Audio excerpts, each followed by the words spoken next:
पता नहीं किस जन्म की दुश्मनी निकाल रही हैं मुझसे।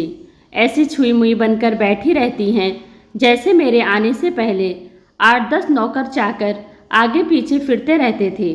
थोड़ा बहुत हाथ पैर हिलाने से कौन सा शरीर घिस जाएगा इनका। सब कुछ मेरे भरोसे छोड़कर बैठ जाएंगी। बाहर से थक कर आओ और फिर घर में आते ही रसोई में लग जाओ। वंदना खींचते हुए अपना सारा गुस्सा रसोई में बर्तनों पर निकाल रही थी। ऐसा नहीं था कि उसकी सास रुक्मणी जी को बहू के बड़बड़ाने का भान नहीं था, लेकिन वो भी ढिठाई पर थी। बहू की बड़बड़ाहट को एक कान से सुनकर दूसरे कान से निकाल रही थी। वंदना एक पढ़ी लिखी लड़की थी। उसका सपना था कि वो अपने पैरों पर खड़ी होगी। उसने नौकरी के लिए कई जगह आवेदन भी दे रखा था। इस बीच जब उसके लिए अनिकेत का रिश्ता आया तो उसने साफ साफ कह दिया कि वो शादी इसी शर्त पर करेगी कि शादी के बाद उसे अच्छी नौकरी मिली तो कोई उसे नौकरी करने से नहीं रोकेगा। आखिर इतना पढ़ने लिखने के बाद वो घर पर नहीं बैठ सकती। अनिकेत और उसके घर वालों को इस बात से कोई आपत्ति नहीं थी कि उनकी बहू नौकरी करेगी, इसलिए दोनों तरफ से खुशी खुशी ये रिश्ता हो गया। शादी के कुछ दिनों बाद ही वंदना का ज्वाइनिंग लेटर आ गया। जिस दिन वंदना ने अपने ससुराल वालों से कहा था कि वो अब नौकरी करेगी तो उसकी सास रुक्मणी जी ने सारे परिवार के सामने कह दिया था, बहू नौकरी करे, इससे मुझे कोई आपत्ति नहीं। मैं ये भी नहीं कहूँगी कि वो पहले सारे घर का काम करे फिर नौकरी पर जाए, लेकिन मैं भी अब पहले की तरह पूरा घर नहीं संभाल सकती। मुझे सब कुछ मंजूर है, लेकिन मुझसे ये उम्मीद मत करना कि मैं बहू को रोटियां बनाकर खिलाऊंगी। मुझे पता है कि अगर मैं एक बार इस भंवर में फंस गई तो जिंदगी भर नहीं निकल पाऊंगी। उस वक्त सबको रुक्मणी जी की बातें सुनकर हैरानी तो हुई थी। उनके पति ने तो ये भी कहा कि मुझे पता नहीं था कि मेरी सीधी सरल पत्नी भी सास बनते ही अपना रूप बदल लेगी।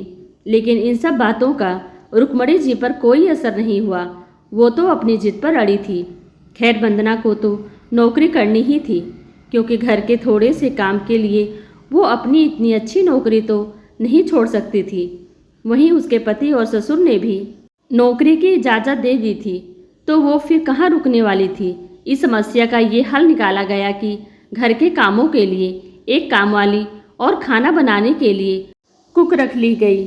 खाना बनाने वाली सुबह और शाम का खाना बनाकर चली जाती। वंदना का काम था ऑफिस से आकर बस खाना परोसना। यूं ही दिन निकल रहे थे।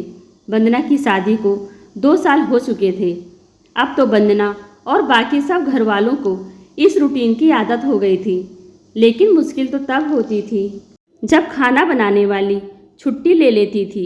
ऐसा ही कुछ इन 2 दिनों से हो रहा था, जिस कारण से वंदना खींची हुई थी। ऑफिस से आकर रोटियां बनाना उसे बहुत बड़ा बोझ लगता था। वैसे तो रुक्मणी जी इन दिनों में सब्जियां काटकर बना देती थी, लेकिन बहू के ऑफिस से आने के बाद रसोई में झांकती भी नहीं थी। उस समय वंदना को अपनी बैठी हुई सास बहुत चुभती थी। वो बड़बड़ाती रहती और रोटियां बनाती रहती। बाद में अपनी माँ से फ़ोन पर भर भर कर शिकायत करती, जिसके बाद उसे थोड़ा सा सुकून मिलता था। कुछ दिनों बाद वंदना के भाई की शादी भी तय हो गई। वंदना की होने वाली भाभी भी नौकरी पेशा थी। वंदना की माँ ने सगाई के वक्त ही खुश होते हुए गर्व से कह दिया, भाई मैं तो और सासों की तरह नहीं हूँ जो बहू के आने पर हाथ पर हाथ धरकर बैठ जाऊँ। जब अभी तक पूरा घर संभाल रही थी तो अब क्यों नहीं। मेरी बहू को मेरी तरफ से पूरी छूट रहेगी। जब एक माँ अपने बच्चों को रोटियां बनाकर खिला सकती है तो बहू को क्यों नहीं। बहू तुम निश्चिंत होकर नौकरी करना, रसोई में संभाल लूंगी। वंदना की माँ के उच्च विचार सुनकर उसकी होने वाली भाभी का पूरा परिवार और खुद वंदना भी गदगद हो गई। वाह माँ, आप कितने बड़े दिल की हैं। काश मेरी सास भी आपकी तरह होती, लेकिन मेरी किस्मत में ये सुख कहाँ। मेरी सास को तो बस हुक्म चलाना आता है। मुझे गर्व है मेरी माँ इतने खुले विचारों वाली है। अपनी चिड़चिड़ाहट निकालते हुए वंदना बोली। कुछ दिनों में ही वंदना के भाई की शादी हो गई और कुछ दिनों बाद ही वंदना की भाभी ने अपनी नौकरी ज्वाइन कर ली। वंदना की माँ भी अपनी बहू को हथेलियों पर रखती थी। सुबह उसका नाश्ता, टिफिन, फिर रात का खाना भी तैयार रखती थी। अपने हाथों से परोसकर सबको खाना खिलाती थी। उनकी बहू भी मम्मी जी करती हुई अपनी पसंद नापसंद बताती रहती थी, जिसे वंदना जी बड़े चाव से पूरा करने में लगी रहती थी। खुशी खुशी दिन बीत रहे थे, लेकिन ये प्रक्रिया धीरे धीरे अब उदासीनता में बदल रही थी। वंदना की भाभी को अब कुछ भी ना करने की आदत पड़ गई थी।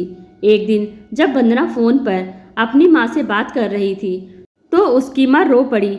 बेटा, मैं इतना करती हूँ तेरी भाभी के लिए, फिर भी मेरी कद्र नहीं। अरे मेरी दी हुई छूट अब मुझ पर ही भारी पड़ने लगी है। क्या हुआ माँ, आप ऐसे क्यों बोल रही हैं? आप तो भाभी का मुझसे भी ज़्यादा ध्यान रखती हैं। क्या भाभी ने आपसे कुछ कहा? वंदना बेचैन होते हुए पूछने लगी। कुछ क्या बेटा, अब तो सब कुछ वो ही मुझसे कहती है। ऑफिस से आने के बाद एक गिलास पानी के लिए मुझे ही आवाज़ देती है। नाश्ते में थोड़ी देर हो जाए तो मदद करने के बजाय गुस्सा होकर यूं ही बिना खाए चली जाती है। आखिर मेरा भी कुछ मान सम्मान है या नहीं? मैं तो उसके लिए बस एक काम वाली बाई बनकर रह गई हूँ। माँ, ये तो बहुत गलत बात है। आप भाई से साफ साफ कह क्यों नहीं देती कि अपनी बीवी की लगाम खींच कर रखे? आप माँ हैं, कोई नौकरानी नहीं। भाभी नौकरी करती है, इसका मतलब ये नहीं कि आप पर हुक्म चलाएगी। गरजते हुए वंदना बोली। किस मुँह से कहूँ बेटा? पहले तो खुद ही आगे होकर मैंने अपने पैरों पर कुल्हाड़ी दे मारी, फिर शिकायत किससे करूँ? तेरे पापा ने तो कहा भी था कि बहू को ज़्यादा छोड़ दोगी तो बाद में पछताओगी, लेकिन मैं ही बड़ाई की भूखी थी जो अपनी बहू को सिर पर चढ़ा लिया। एक बात कहूँ बेटा, तू चाहे अपनी सास को कुछ भी कहे, लेकिन समधन जी का ये फैसला सही था कि वो बहू को रोटियां बनाकर नहीं खिलाएंगी। एक बार वो सबकी नज़रों में बुरी अक्खर सास तो बन गई, लेकिन आगे के लिए कम से कम अपना मान सम्मान तो बचा लिया। अब ना तो तू उन्हें कोई ताना दे सकती है और ना ही कोई रिश्तेदार। काश मैंने भी शुरू से ही घर गृहस्थी की पूरी जिम्मेदारी अपने सिर लेने से इनकार कर दिया होता, तो आज मेरा यह हाल ना होता। माँ की बातें सुनकर वंदना निशब्द हो गई। भारी मन से उसने फोन रख दिया। बाहर हॉल में आकर देखा तो सास ससुर आराम से बैठकर बातें कर रहे थे। बातें करते करते उसकी सास अपने नाखूनों पर नेल पेंट लगा रही थी, जिसे देखकर ससुर जी उन्हें चिढ़ा रहे थे। अब बुढ़ापे में ये फैशन करके किसे दिखाओगी? मेरी तो नज़र भी कमज़ोर हो गई है, किसी को नहीं दिखाना मुझे। मैं तो अपनी खुशी के लिए लगाती हूँ। सारी उम्र तो घर गृहस्थी में उलझी रही, अब अवकाश का वक्त आया है तो अपने शौक तो पूरे कर लूँ। पता नहीं कब भगवान के घर से बुलावा आ जाए। वंदना की सास मुस्कुराते हुए बोली।